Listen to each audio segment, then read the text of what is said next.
আসন্ন ত্রয়োদশ জাতীয় সংসদ নির্বাচনে আমি এবি পার্টির পক্ষ থেকে চুনারঘাট, মাধবপুর, হবিগঞ্জ 4 আসনের এবং সংসদীয় আসন 242 নং সংসদীয় আসনের একজন মনোনীত প্রার্থী। এবং মনোনীত প্রার্থী হিসেবে আমি আমার সংসদীয় আসনের সমস্ত সর্বস্তরের জনগণকে জানাই আসসালামু আলাইকুম ও আদাব।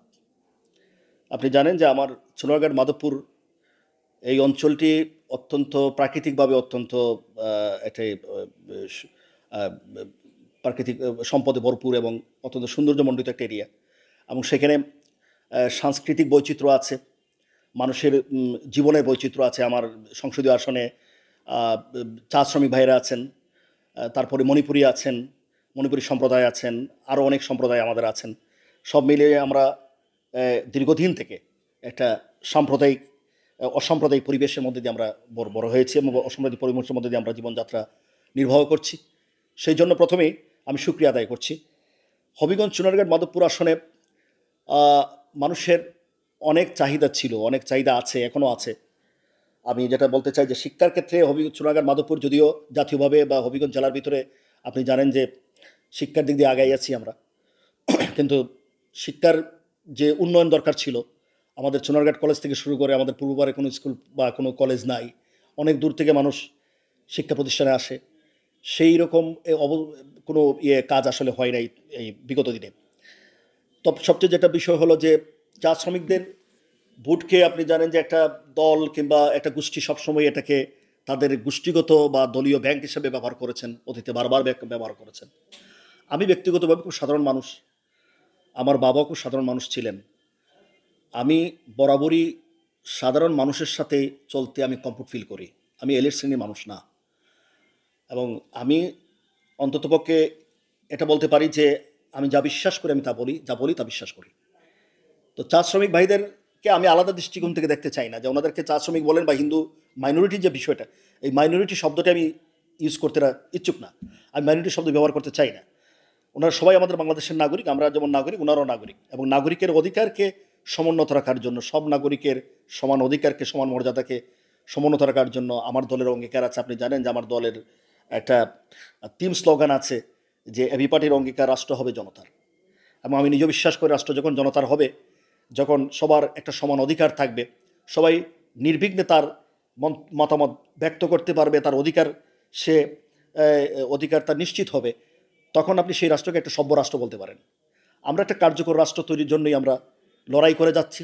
আমাদের মতো করে অনেকেই লড়াই করছেন, অনেকে দীর্ঘদিন থেকে লড়াই করছেন এবং প্রত্যেকের লড়াইয়ের মধ্যে দিয়ে আমরা যাচ্ছি, কিন্তু সেই কাঙ্ক্ষিত সাফল্যে আমরা আসলে এখনও পৌঁছতে পারিনি। এই কাঙ্ক্ষিত সাফল্যের জন্য নিজেকে একেবারে রাজনীতির ময়দানে উপস্থাপন করা, একদম সাহস করে নির্বাচনে দাঁড়িয়েছি যে বড় বড় হেভিওয়েট প্রার্থীর বিরুদ্ধে। আমি একেবারেই সাধারণ মানুষ, অর্থবিত্তের দিক দিয়ে একেবারেই দরিদ্র বলতে পারেন আপনি। সেই দারিদ্রতা নিয়ে, সব কিছু নিয়ে, আমার সামান্য সামর্থ্য নিয়ে আপনি বলেছেন যে এবি পার্টির কর্মী। আমার তো দেখেন ভাই, আমি নতুন দল, একেবারে নতুন দল। সেখানে আমার দলের নেতাকর্মীর তো এমনিতেই সংকট আছে। চুনারঘাট, মাধবপুরে ওই পরিমাণ কোনো অবস্থান আমার নাই। আপনি বলতে পারেন একরকম স্বতন্ত্র প্রার্থীর মতো আমি। তো তারপরও আমি রাষ্ট্রের গুণগত পরিবর্তন চাই। আমি আক্ষরিক অর্থে সমাজের গুণগত পরিবর্তন চাই। এই গুণগত পরিবর্তনের জন্য, মানুষের অধিকার প্রতিষ্ঠার জন্য এবং এই রাষ্ট্রকে একটা কার্যকর, একটা সভ্য রাষ্ট্র গড়ে তোলার জন্য স্বপ্ন দেখি আমি। এবং সেটা গড়ে তোলার জন্য আমার ক্ষুদ্র চেষ্টা দিয়ে আমি এই নির্বাচনে আপনাদের এই ভোট চাই, জনগণের পাশে দাঁড়াতে চাই।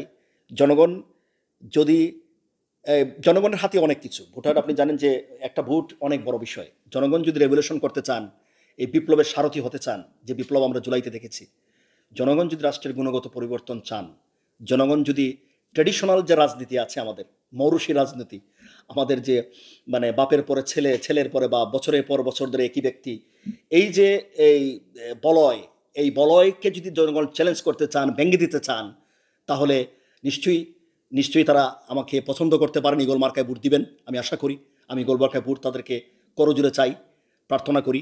এবং আমি এই কথাটা ওয়াদা করে দিতে, আমি আমি আশ্বাস দিতে পারি যে আমাকে এই দায়িত্ব আমাকে দিলে, আমানত দিলে, এই আমানতের কখনো খেয়ানত হবে না। আমার সর্বস্ব শক্তি দিয়ে আমি চেষ্টা করব জনগণের এই আমানতকে রক্ষা করার।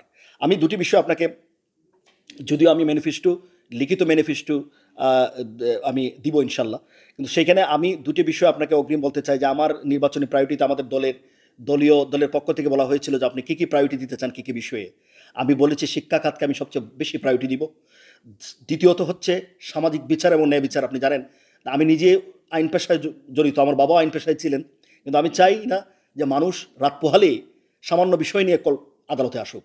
আমি আমার কাছে পরিকল্পনা আছে, আমি চুনারঘাট মাধবপুরের প্রত্যেকটি ওয়ার্ড ভিত্তিক আমি এমন কিছু কিছু যে কাজ করতে চাই যেখানে মানুষকে সহজেই আদালতের দ্বারস্থ না হতে হয়, এবং অনেক বিষয় যাতে ওইখানে স্থানীয় সরকার দ্বারা সমাধান করা সম্ভব হয়। আমাদের স্থানীয় সরকারে অনেক অনেক দক্ষ মানুষ আছেন, আপনি জানেন অনেক দক্ষ জনপ্রতিনিধি আমাদের আছেন মাঠ পর্যায়ে।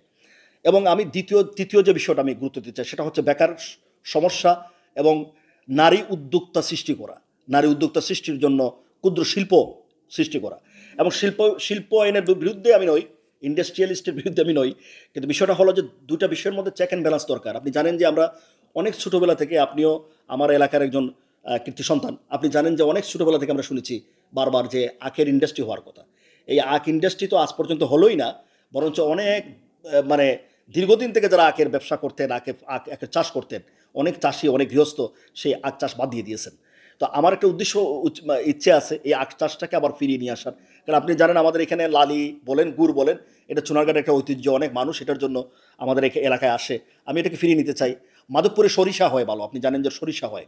এই সরিষাটাকেও আবার আরও বেশি যাতে স্প্রেড করা যায়, এটাকে যাতে আরও বেশি আপডেট করা যায়, এই ইচ্ছে আমার আছে।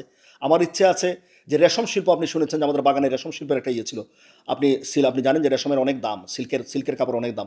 আমার ইচ্ছে আছে রেশম শিল্পকে আরও বেশি ইয়ে করা যায় কিনা, ওইটাকে আরও বেশি কাজ করা যায় কিনা, এটাকে আরও বেশি ইয়ে করা যায়, এগুলো আমার ইচ্ছে আছে। আমার পরবর্তী যে এটা আছে সেটা হলো যে দেখেন, আমি একটা ওয়াদা আপনাকে করতে পারি, সেটা হলো যে আমি বলেছি যে আমি যদি আমি আল্লাহ আমাকে কবুল করেন, যদি চুনারঘাট মাধবপুরবাসী আমার মতো মানুষকে ভোট দিয়ে সমস্ত স্রোতের বিপরীতে আমাকে নির্বাচিত করে, আমি ওয়াদা করলাম আপনার সামনে যে আমি কোনো ব্যাট ফ্রি গাড়ি, শুল্কমুক্ত গাড়ি সংসদীয় আসনে আমি আনবো না ইনশাল্লাহ। কোনো শুল্কমুক্ত দামি গাড়ি, 11 কোটি টাকার গাড়ি 3.5 কোটি টাকা দিয়ে, আর ওই ধরনের গাড়ির আমার দরকার নাই ভাই। আমার যদি গাড়ি না থাকে আমি ট্রেনে যাবো, বা ঢাকায় পার্লামেন্টে অংশগ্রহণ করতে গেলে আমি বাসে যাবো, প্রয়োজন ট্রেনে যাব। তাও যদি না পারি ভাই, আমার ক্ষুদ্র সামর্থ্য অনুযায়ী, আমার বাপের পয়সা অনুযায়ী, আমার নিজের পয়সা দিয়ে যতটুকু পারি একটা গাড়ি কিনবো। কিন্তু এই যে ব্যাট ফ্রি গাড়িটা আমার কাছে একটা লজ্জাজনক ইয়ে লাগে। এই যে এমপি সাহেবের এত বড় বড় কথা বলি, আমরা জনগণের এত কথা বলি, আমরা নির্বাচিত হওয়ার পরে আমাদের লেক্সাস গাড়ির দরকার হয়, আমাদের দামি দামি গাড়ির দরকার হয়, প্রাডোর দরকার হয়। এত দামি গাড়ির দরকারটা কি ভাই? ঢাকার রাস্তায় তো আপনি যত দামি গাড়ি চড়েন, আপনি 5 থেকে 6 ঘন্টার বেশি মানে আগে যেতে পারবেন না। তো এইটা হচ্ছে আমার একটা ওয়াদা, আপনার কাছে ওয়াদা করলাম যে ব্যর্থ, এবং এটার বিরুদ্ধে আমি সংসদে দাঁড়িয়ে কথা বলবো, যাতে সংসদ, আমি জানি না এখনও এটার আপডেট কি, কিন্তু আমার ইচ্ছে আছে আমি এটা বলবো যে কোনো ব্যাট ফ্রি গাড়ি যাতে কোনো এমপি সাহেব ব্যবহার না করতে পারেন। কারণ আমরা জনপ্রতিনিধি, আমরাই যদি ব্যাট ফ্রি গাড়ি আনি তাহলে জনগণ কি করবে, সচিব কি করবে, এইটা আমার একটা উদ্দেশ্য আছে। আরেকটা জিনিস আছে যে আমি আপনাকে বলি যে এখন আপনি শুনেন যে আমার দলের প্রস্তাব ছিল এটা সংস্কার কমিশনে, যে 2বারের বেশি কেউ প্রধানমন্ত্রী না, 2বারের বেশি কেউ সাংসদ না, এরকম একটা প্রস্তাব আছে। দলের প্রধান 2 টার্মের বেশি না। আপনি দেখেন যে এটা পশ্চিমা বিশ্বে আছে এবং পার্শ্ববর্তী রাষ্ট্রেও আছে, পশ্চিমা বিশ্বে এই কালচারটাকে তারা ফলো করে। আমার উদ্দেশ্য আছে এবং আমার ইচ্ছে আছে, আমি আপনাকে এটাও ওয়াদা করতে পারি যে আমি যদি নির্বাচিত হই প্রথমবার, আল্লাহ যদি আমাকে দ্বিতীয়বার নির্বাচিত করে, তৃতীয়বার যদি আমার অবস্থান খুবই ভালো থাকে, তারপর নির্বাচনে দাঁড়াবো না। কারণ আমি চাই যে আমার 2 টার্মের পরে আমার চুনারঘাট মাধবপুরের যে তরুণ সমাজ আছে, যাদের রাজনীতি করার ইচ্ছে আছে, যাদের মানুষের কল্যাণ করার ইচ্ছে আছে, তারা উঠে আসুক, যে দলের হোক রে ভাই, সে আওয়ামী লীগ করুক, সে বিএনপি করুক, সে জামাত করুক, শিবির করুক, যে করুক, তাকে প্রমোট করার, তাকে ট্রেন করার দায়িত্ব হলো আমার।